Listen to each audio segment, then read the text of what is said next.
మరింత సమాచారం తీసుకోవడానికి ప్రయత్నిస్తా. ఎస్, మా crime bureau chief mister Innareddy is there. Yes Innareddy, operator దగ్గర నుంచి మీరు ప్రయత్నం చేసి సమాచారం తీసుకున్నారు. అందులో మీకు కనపడుతున్నటువంటి వాస్తవం ఏంటి? రాజేంద్ర గారు, ప్రస్తుతం అయితే మాత్రం ఇక్కడ కావేరీ ట్రావెల్స్ అనేది ఒకటి ఎక్స్పోజ్ అయిపోయింది. కానీ తర్వాత మనం గమనిస్తే అది కావేరీ ట్రావెల్స్ కాదు, వి కావేరీ ట్రావెల్స్ అని చెప్పేసి తర్వాత ఈయన వర్షంలో మనకు అర్థమైంది. మోరల్ చూస్తే కావేరీ ట్రావెల్స్ అనేది 3 ముక్కలుగా విడిపోయి తర్వాత కావేరీ ట్రావెల్స్ వి కావేరీ ఎం కావేరీ అని చెప్పని కూడా 3 ముక్కలుగా విడిపోయింది. ఆయన చెప్తున్న వర్షం ప్రకారం అయితే అతను మమ్మల్ని మోసం చేసి ఆయన వి కావేరీ ట్రావెల్స్ అని పెట్టాడు అని చెప్పి కూడా మాట్లాడాము. అయితే మరి ఈ బస్సుల ఫిట్నెస్ సంగతి ఏంటి అని చెప్పి అడిగిన నేపథ్యంలో కూడా దాని మీద దాటవేసే ప్రయత్నం, మేము కరెక్ట్ గా మెయింటైన్ చేస్తామంటే మాకు అది ఇబ్బంది లేదని చెప్తున్నాడు. కాకపోతే ఆ వి కావేరీ ట్రావెల్స్ అనే అతను తనని మోసం చేసి ఇలా మరో దుకాణం కంపెనీ కోసం మరో దుకాణం అనుకోవచ్చు, సేమ్ ట్రావెల్స్ కంపెనీ పెట్టాడు కాబట్టి తమ పేరు కూడా బదనాం అవుతుందని చెప్తున్న నేపథ్యం వస్తా ఉంది. సో ఓవరాల్ చూస్తే రాజేంద్ర గారు, ఈ కావేరీ ట్రావెల్స్ కావచ్చు ఏ కావేరీ ట్రావెల్స్ అయినా కూడా ప్రధానంగా వీళ్ళు చేస్తున్న బస్సుల దందా, ఖచ్చితంగా దీని పేరు బస్సుల దందానే మనం పిలవచ్చు. ఎందుకంటే ఇప్పుడు ఒక బస్సు నడిపించాలి, రోడ్ల మీద సేఫ్ గా డబ్బులు సంపాదించుకోవాలంటే అదొక పద్ధతి. కానీ వేరే రాష్ట్రాల్లో పాడైపోయిన లేకపోతే పనికిరాని బస్సులను మోడర్నేట్ చేసి కొత్త బస్సులుగా క్రియేట్ చేసుకొని అక్కడ లైసెన్స్ తోటి రాష్ట్రాన్ని దాటించి ఈ రాష్ట్రంతో ప్రాణాలతో తిరగబడుతున్న నేపథ్యం అనేది ఇక్కడ మనం స్పష్టంగా అర్థమవుతా ఉంది. సో ఈ నేపథ్యంలో మరి ట్రావెల్స్ బస్సులు అన్ని కూడా ఇప్పుడు కావేరీ ట్రావెల్స్ అని ఎవరైతే ఆయన పెద్ద మనిషిలాగా మాట్లాడుతున్నాడో చౌదరి ఆయన నాయుడు గారు, మరి ఆయన మొత్తం బస్సులను చెక్ చేపిస్తాము ఆర్టీ అధికారుల చేత, ఇది ఖచ్చితంగా ఫిట్నెస్ ఉన్న బస్సులే మనం ఛాలెంజ్ విసిస్తే ఆ ఛాలెంజ్ ని యాక్సెప్ట్ చేసే ట్రావెల్ యజమానులు ఉన్నారా? మీరు స్ట్రైట్ గా చాలా క్వశ్చన్లు వేశారు. మీ ద్వారా కనుక వాళ్ళని అడిగి ఈ ట్రావెల్స్ బస్సులు ఎవరైతే ఉన్నారో మేము టెక్నికల్ ఎక్స్పర్ట్స్ ని అలాగనే అధికారులు తీసుకొచ్చి మీ బస్సులు చెక్ చేస్తాము, అన్ని బస్సులు ఫిట్నెస్ గా ఉన్నాయని చెప్పగలరా అన్నారు. చెప్తే ఒక్కళ్ళు కూడా ముందుకు రారు సార్. ఇది మాత్రం కఠిన వాస్తవం. ఇంతమంది ప్రాణాలు పోయినప్పటికి కూడా మనకు వాస్తవం కఠిన వాస్తవం ఏంటంటే ఇంతమంది ప్రాణాలు పోయినప్పటికీ కూడా ఎవరైతే సదరు వి కావేరీ ట్రావెల్స్ వ్యక్తి ఎవరైతే ఉన్నాడో షాపులు మూసేసుకొని పోయారు, కానీ వాళ్ళు రెస్పాన్సిబిలిటీ తీసుకొని జరిగిన తప్పుదాన్ని ఒప్పుకొని దానికి ఎలాంటి పరిష్కార మార్గం చెప్పకుండా పరారయ్యారు. ఇన్నారెడ్డి ఒక ప్రయత్నం చేయండి. తప్పకుండా సార్. ఎస్, మీరు సేకరించినటువంటి సమాచారంలో ఈ బస్సు నంబర్ కి ఎవరు ఓనర్స్ గా ఉన్నారు? మీకున్నటువంటి సమాచారం, ఆన్లైన్ లో వచ్చినటువంటి సమాచారం, who is the owner of this bus? అసలు వి కావేరీకి బస్సుకు సంబంధం లేదు సార్. ఎవరో అన్నోన్ పర్సన్, అతను ఒడిశా సంబంధించిన వ్యక్తి. కానీ నేను నడిపించేది మాత్రం ఈ వ్యక్తి. లైసెన్సులు వీళ్ళ పేరు మీద లేవు, బస్సు వీళ్ళ పేరు మీద లేదు. అసలు రాష్ట్రానికి చెందిన బస్సే కాదు. అసలు అంటే ఒక ఓవరాల్ గా ఈ యాక్సిడెంట్ విషయంలో మనం కొన్ని విషయాలు చర్చించాల్సుకుంటే మన రాష్ట్రంలో తిరిగే బస్సులు మన రిజిస్ట్రేషన్ లేకుండా వేరే రాష్ట్రం బస్సులు ఎందుకు తిరుగుతున్నాయి? కొత్త బస్సులు కొని తిరగడానికి అనుమతులు లేవా? మన రోడ్లు ఏమన్నా అంటే ఎక్కడి నుంచో తీసుకొచ్చి దాన్ని బస్సులు మోడరేట్ చేసి ఇక్కడ మన ఆంధ్రప్రదేశ్ కావచ్చు తెలంగాణ కావచ్చు 2 రాష్ట్రాల్లో తిప్పుతున్నారు. భారీ ఎత్తున డబ్బులు సంపాదించుకుంటున్నారు. మరి ఇలాంటి క్రమంలో మీరు ఒక డిమాండ్ తీసుకొచ్చారు, చాలా స్పష్టమైన డిమాండ్. ఎవరైతే ఈ మరణానికి కారణమయ్యారో ఆ కారణమైన వాళ్ళకి ₹1 కోటి అనేది ఆ యాజమాన్యమే ఇవ్వాలి, రెస్పాన్సిబిలిటీ తీసుకోవాలి. తీసుకోగలరా? తీసుకోగలరు ప్రభుత్వం ముందుకు రాగలరా? కానీ మిస్టర్ ఇన్నారెడ్డి, ఇక్కడ విచిత్రమైనటువంటి విషయం ఒకటి చర్చనీయాంశంగా మారుతోంది. అసలు ఈ బస్కి కావేరీ వాళ్ళకి సంబంధం లేదంటున్నారు. Kaveri travels is a brand. 2 రాష్ట్రాలలో కావేరీ అనేది ఒక బ్రాండ్. ఆ బ్రాండ్ను ఉపయోగించుకుంటూ, ఆ పదాలను, ఆ టైటిల్ను ఉపయోగించుకుంటూ వేమూరి కావేరీ అని ఎవడో బస్సు నడిపితే వదిలేసే పరిస్థితి ఉంటుందా? వీళ్ళు ఊరుకుంటారా? ఆ పేరా? సో ఏం లేదు సార్ దీంట్లో. అసలు ఇప్పుడు మనం ఇప్పటికి ఈ క్షణంలో ఈ కావేరీ ట్రావెల్స్ కాదు, ఏ ట్రావెల్స్ బస్సులు కాదు, ఆ బస్సులు వాళ్ళ కంపెనీ పేరు మీద ఉండవు సార్, అన్నోన్ పర్సన్స్ పేరు మీద ఉంటాయి. రేపొద్దున ఎంత తెలివిగా ఉంటుందంటే ఈ కేసు కనుక కోర్టులాగా వెళ్తే నిందితులు బి కావేరి వాడు ప్రాసిక్యూట్ చేసే వీలు మనకి లేదు లీగల్ గా. ఎవడో ఒడిశాలో ఉన్న వ్యక్తి పోవాలి, ఆ వ్యక్తి బతికుంటాడు లేడు కూడా తెలియదు. అప్పుడు ఏమైతే కేసు దిగిపోద్ది? ఎవరిని ప్రశ్నించాలి, ఎవరిని అడగాలి, ఎవరైనా కాంపిటీషన్ తీసుకోవాలి? బయట బోర్డు మాత్రం వి కావేరి ఉంది. మరి దాని మీద అఫీషియల్ గా ఏదైనా ఒక విషయం కోర్టు దాకా వెళ్లి ప్రాసిక్యూషన్ లో వాదోపవాదాలు వినిపిస్తున్నప్పుడు ఇది వి కావేరి వారు నిర్లక్ష్యం వేసి చెప్పడానికి వెళ్ళినప్పుడు అసలు ఈ బస్సు నాది కాదు, నా పేరు రిజిస్ట్రేషన్ లేదు, నా పేరు నిర్ధారణ చేస్తున్నారు, నేను ఓన్లీ నా బోర్డు తగిలించుకుంటాడు అని చెప్పి తప్పించుకునే ప్రయత్నం చేస్తే who is responsible person sir? Yes, మనం ఇంతసేపు చర్చించాం, భద్రత గురించి మాట్లాడాం, అలాగే అవినీతి పరుల గురించి ఎత్తి చూయించాం.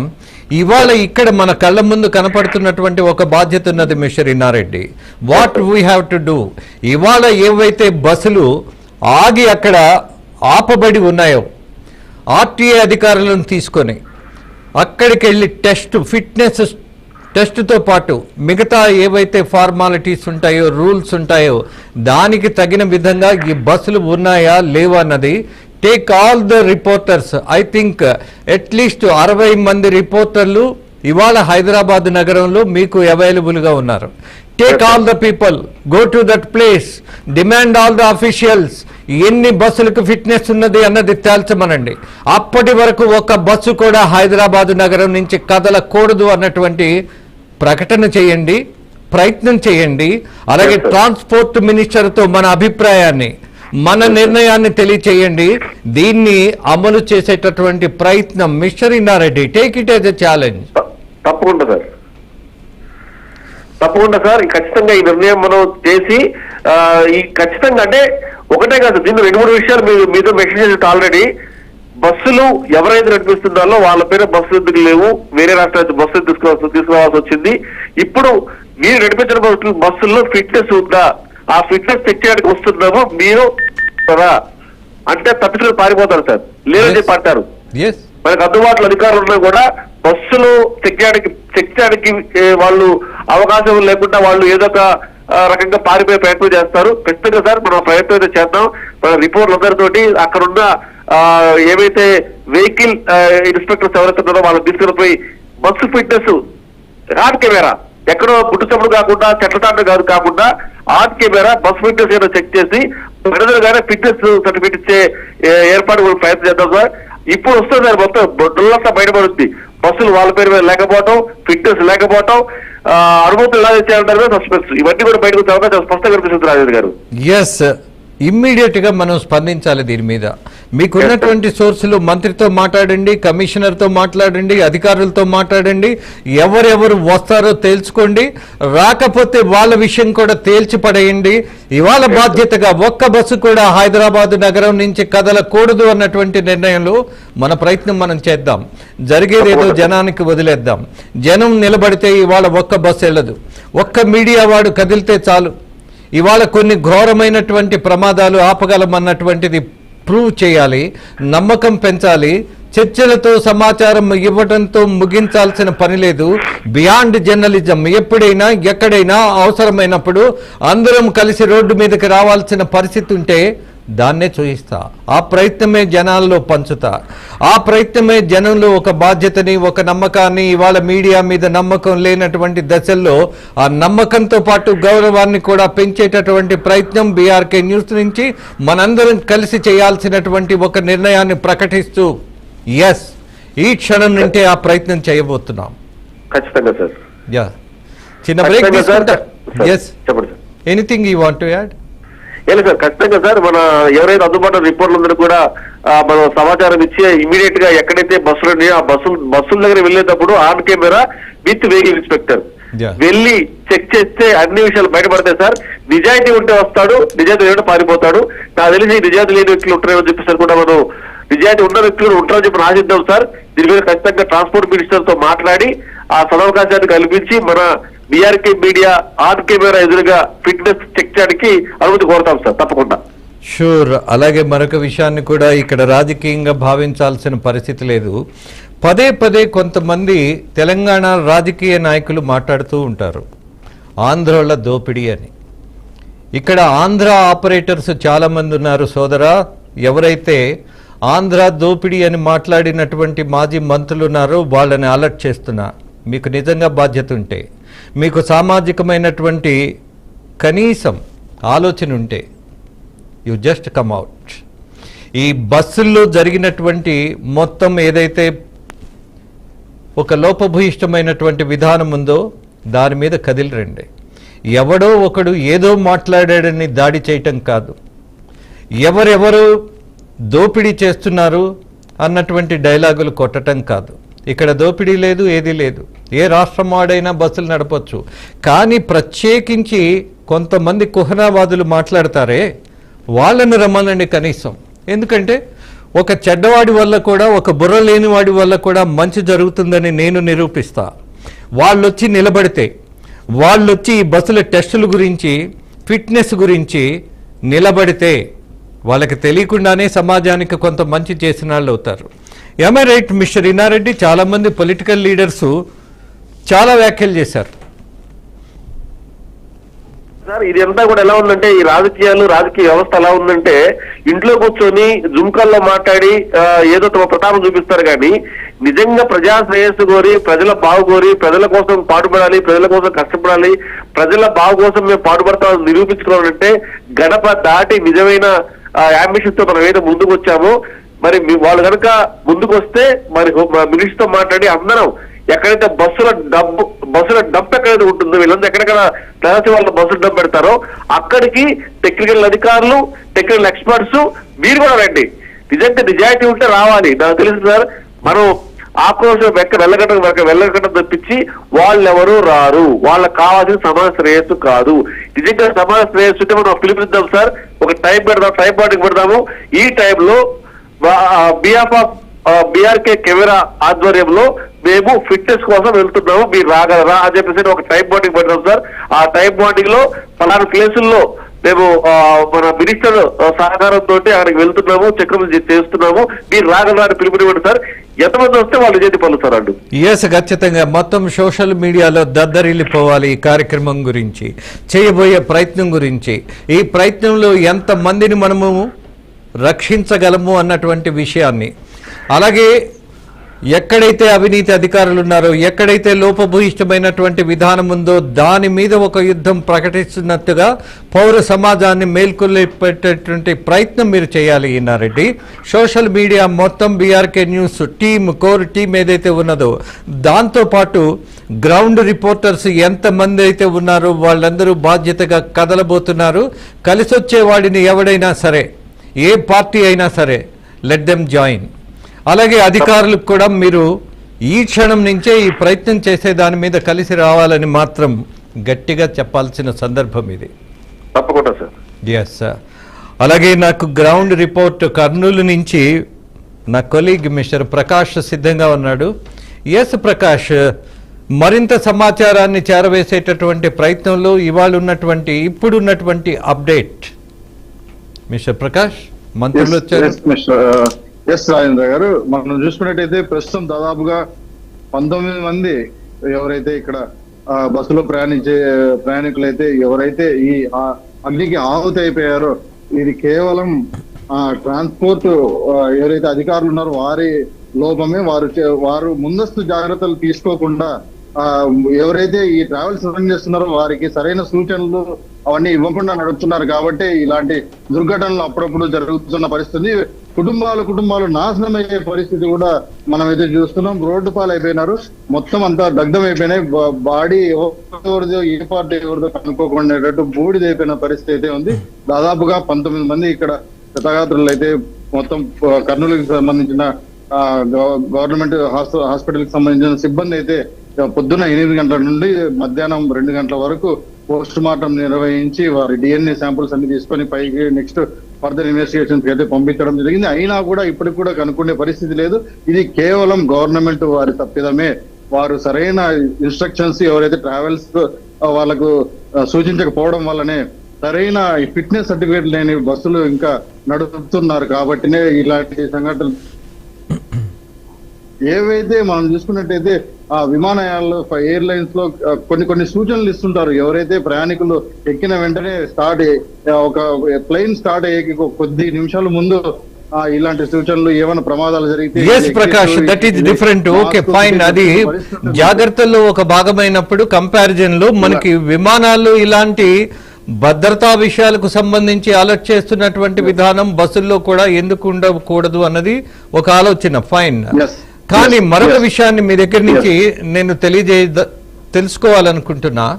ఇవాళ జరిగినటువంటి సంఘటనలో ఎవరి శరీర భాగాలు ఎలా మిగిలిపోయినాయో, తగలబడిపోయినాయో, ఎవరి చనిపోయారు అన్నటువంటి సమాచారం గుర్తించగలిగేటటువంటి పరిస్థితి లేదు. దీనివల్లే డిఎన్ఏ టెస్టులు చేసి ఎవరి కుటుంబానికి సంబంధించిన వాళ్ళు చనిపోయారు అన్నటువంటి ఆ మాంసపు ముద్దను, లేదు బూడిదైపోయినటువంటి ఆ ఎముకల గూడును తీసుకొని వెళ్ళి అప్పజెప్పేటటువంటి హృదయ విదారకమైనటువంటి సంఘటన చూస్తున్నప్పుడు ఎస్, అక్కడ ఉన్నటువంటి పరిస్థితి ఏంటి? ఆ చనిపోయిన వాళ్ళ కుటుంబాలు అక్కడికి వచ్చినటువంటి దశ ఉన్నదా? ఎస్, మనం చూసుకున్నట్టయితే ఇలాంటి ఘోరమైన సంఘటనలు చూసి మనం చుట్టుపక్కల పరిసరాల్లో ఉన్న వారిని జీర్ణించుకోలేని పరిస్థితి అయితే మనకు కనబడుతుంది. వారి బంధువులు వారైతే విలపిస్తున్న పరిస్థితి. అసలు మా వాళ్ళు వారు ఏవైతే ఆర్నమెంట్స్ లేకపోతే బట్టలు ఏవైతే ఒక చిన్న క్లూ కనపడినా కూడా ఇది మా వాళ్ళే అంటూ వారు రోధిస్తున్న పరిస్థితి. వారిని చూసి మన గుండె కూడా తరుక్కుపోయే పరిస్థితి అయితే ఇక్కడ కనబడుతున్న పరిస్థితి. అయితే మనం చూసుకున్నట్లయితే ఇలాంటి దుర్ఘటన జరగడం వల్ల స్థానికులు కూడా ఇక్కడ ఏమి చేయలేని పరిస్థితి. ఒక్కసారిగా 1000 డిగ్రీల సెంటిగ్రేడ్ ఒక్కసారిగా రావడం వల్ల with in 5 minutes tracks 5 minutes లోనే బాడీ మొత్తం దగ్ధమై అంత వేడి రావడం వల్ల మొత్తం బాడీలు అన్ని దగ్ధమైన పరిస్థితి. ఇలాంటి నేపథ్యంలోనే ఎలాంటి వాళ్ళని కాపాడలేకపోయామంటూ పక్కన ఈ స్థానికులైతే రైతులు కూడా ఇక్కడ పక్కన ఉన్న రైతులు కూడా బాధపడిన కన్నీరు పెట్టుకున్న. అలాగే ప్రకాష్ చూసాము. మరో విషయం అక్కడ కొన్ని టెస్టులు చేయడానికి అక్కడే ఏర్పాటు చేశాము అని ఇవాళ ఆరోగ్య శాఖ మంత్రి మిస్టర్ సత్యకుమార్ యాదవ్ ఆయన కూడా ఒక ప్రకటన చేశారు. వీళ్ళందరికీ శరీర భాగాలకు సంబంధించి పరీక్షలు చేసే దాంట్లో ఎక్కడికో పంపించటం, తీసుకెళ్లటం కాకుండా సంఘటన జరిగిన ప్రదేశంలోనే ఏర్పాట్లు చేశామంటున్నారు. దాని మీద సమాచారం. ఇక్కడ కేవలం పోస్ట్ మార్టం మాత్రమే నిర్వహించిన పరిస్థితి. డిఎన్ఏ శాంపుల్ తదుపరి ఇన్వెస్టిగేషన్ కోసం అయితే నెక్స్ట్ ఫర్దర్ ఇన్వెస్టిగేషన్ పైన ఎఫ్ఎస్ఎల్ కి అయితే పంపించిన పరిస్థితి అయితే ఇక్కడ టెంట్లు వేసి పోస్ట్ మార్టం దాదాపుగా 19 కాలిపోయిన ఎవరైతే ఇక్కడ దగ్ధమయ్యారో వారి బాడీలకు మాత్రమే పోస్ట్ మార్టం జరిగింది. కర్నూలు జిహెచ్ నుండి దాదాపుగా 20 మంది సిబ్బంది, ప్రొఫెసర్లు, తర్వాత అసిస్టెంట్ ప్రొఫెసర్లు, పీజీ చేసే సిబ్బంది, ఇతర హెల్పర్లు వీళ్ళందరూ కలిసి బాడీలను అయితే ఇక్కడే ఈ టెంట్లలోనే పోస్ట్ మార్టం నిర్వహించారు. కొంతమందిని అయితే ఐడెంటిఫై చేయడం జరిగింది. పూర్తిగా కాలిపోయిన వ్యక్తులను అయితే గుర్తుపట్టలేని పరిస్థితుల్లో ఉన్నారు. వారిని మాత్రం డిఎన్ఏ శాంపుల్స్ కలెక్ట్ చేసి తర్వాత వారి బంధువుల బ్లడ్ శాంపుల్స్ కూడా మ్యాచ్ చేసి చెప్తామంటూ కొంతమంది మనకైతే ప్రొఫెసర్లు అయితే ఇందాకనే ఇన్ఫర్మేషన్ కూడా తెలియదు. ఎస్ ప్రకాష్, ఈ సంఘటన జరిగిన వెంటనే 4 గంటలకే మీకు సమాచారం అందగానే అనంతపూర్ నుంచి బయలుదేరి రావడానికి ఎంత సమయం పట్టింది? దాంతోపాటు మీరు వచ్చిన తర్వాత చూసినటువంటి దుర్ఘటనలో మీ కళ్ళకు కనపడినటువంటి సత్యాలేంటి? అప్పటికే ప్రమాదం జరిగింది, అప్పటికే జనం అంతా అక్కడ గుమికూడటం, ట్రాన్స్పోర్ట్ మొత్తం ఆగిపోవడం. ఈ సంఘటనలో ఒక మహిళ ముందుకొచ్చి నిలబడి ప్రజలను అలర్ట్ చేయటం, అక్కడున్న వాళ్ళను రిక్వెస్ట్ చేయటం, ఈ సంఘటనలన్నీ మిమ్మల్ని మీకున్నటువంటి అక్కడ ఉన్నటువంటి అనుభవం ఏంటి అని అడుగుతున్నా. మీరు చేరేప్పటికీ ఎలాంటి పరిస్థితి ఉన్నది, అలాగే అక్కడున్న స్థానికుల యొక్క మానసిక స్థితి ఏంటి, అధికారుల యొక్క ప్రయత్నం ఏంటి? What do you say?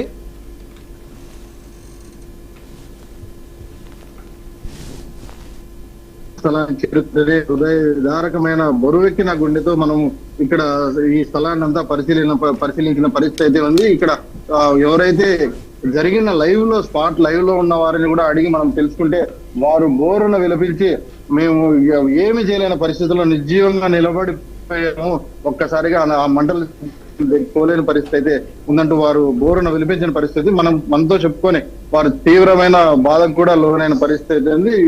ఇక గతంలోనే మనతో లైవ్ లో కూడా వాళ్ళు మాట్లాడి వారి మాటలను కూడా వాళ్ళు షేర్ చేసుకున్నారు.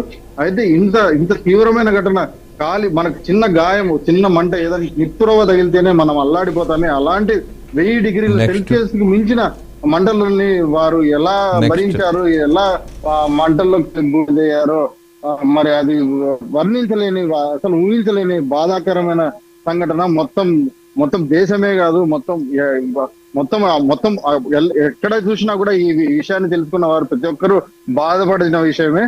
మనకు తెలిసిన వెంటనే మనం గ్రౌండ్ లెవెల్లో ఇక్కడ ప్రతి ఒక్క క్షుణ్ణంగా పరిశీలించి ఏవైతే బస్సులు తయారీదారులు ఉన్నారో వారు దీనిని బిల్డ్ చాలా లోపాలైతే ఉంది అని మనకు కనబడుతుంది. అసలు ఫైబర్ అలాంటి మెటీరియల్ తో బస్సులు ఏవైతే ప్యానల్స్ వాళ్ళు బిల్డప్ చేయడం వల్లనే ఇలాంటి మంటల్ని వెంటనే అది అట్రాక్ట్ చేసిన పరిస్థితి. ఏదైతే ఒకవేళ ఐరన్ నిన్నా కూడా ఇంత పరిస్థితి లేకపోయిండేమో అంటూ కూడా కొంతమంది ఇక్కడ ఉన్న స్థానికులు అయితే చెప్పిన పరిస్థితి ఉంది.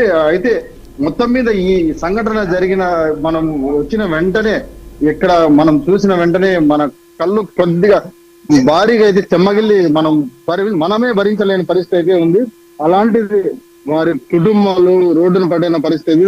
మొత్తం మీద కొంతమంది కుటుంబాలే ఇందులో బూడిదైపోయిన పరిస్థితి కూడా మనం ఈ రిపోర్ట్లో కూడా మనకు తెలిసిన పరిస్థితి అయితే ఉంది. ఎస్ ప్రకాష్, ఒక ప్రయత్నం చేద్దాం. ఆ ప్రయత్నంలో ఇలాంటి ప్రమాద సంఘటనలు జరగకుండా ఉండేటటువంటి ఆలోచనలు చేద్దాం. అసలు జరగవా అనంటే ఖచ్చితంగా జరుగుతాయి, కానీ నిర్లక్ష్యం వల్ల ఆఫ్ కోర్స్ యాక్సిడెంట్ అనే దానికి మొట్టమొదటి కారణం నిర్లక్ష్యం. అండ్ సెకండ్ వన్, ఈ ప్రైవేట్ బస్సుల యొక్క ఈ నిర్లక్ష్యపు ధోరణికి కారణం ఏంటి? అధికారుల అవినీతి, అలాగే ప్రభుత్వాల నియంత్రణ లేదు. ఆ బస్సుల్లో ఫెసిలిటీస్ ఎలా ఉన్నాయి? ప్రయాణం చేస్తున్నటువంటి సమయంలో 2 బెర్త్స్ ఉంటాయి, అందులో ఒక కుటుంబానికి సంబంధించిన 2 ఎక్కితే ఎవరికి బాధ ఉండదు. కానీ బయట నుంచి ఎవరెవరో తెలియని వాళ్ళ ఆరోగ్య పరిస్థితి తెలియదు, వాళ్ళ అలవాట్ల గురించి సమాచారం ఉండదు. తాగిన వాడు ఎక్కి మన పక్కన పడుకుంటే మనకి నరకం. ఈ నరకం ఎందుకు వస్తుంది? అసలు ఇక్కడ సిస్టమే లోపించింది కాబట్టి. ఎవరో తెలియని వాళ్ళు మన పక్కన బెడ్ని షేర్ చేసుకోవడం అనేది ఆరోగ్యానికి సంబంధించిన ప్రధానమైనటువంటి విషయం. మరి దీన్ని ఎలా ఒప్పుకుంటోంది? ఎలా పర్మిషన్స్ ఇస్తున్నారు? ప్రభుత్వానికి కనీసం బాధ్యత లేదా? వదిలేసి లైసెన్సులు ఇచ్చేయడం లేదా అవకాశాలు కల్పించటం, కేవలం అవినీతి మార్గంలో ఇలాంటి బస్సులను నడపనివ్వడం.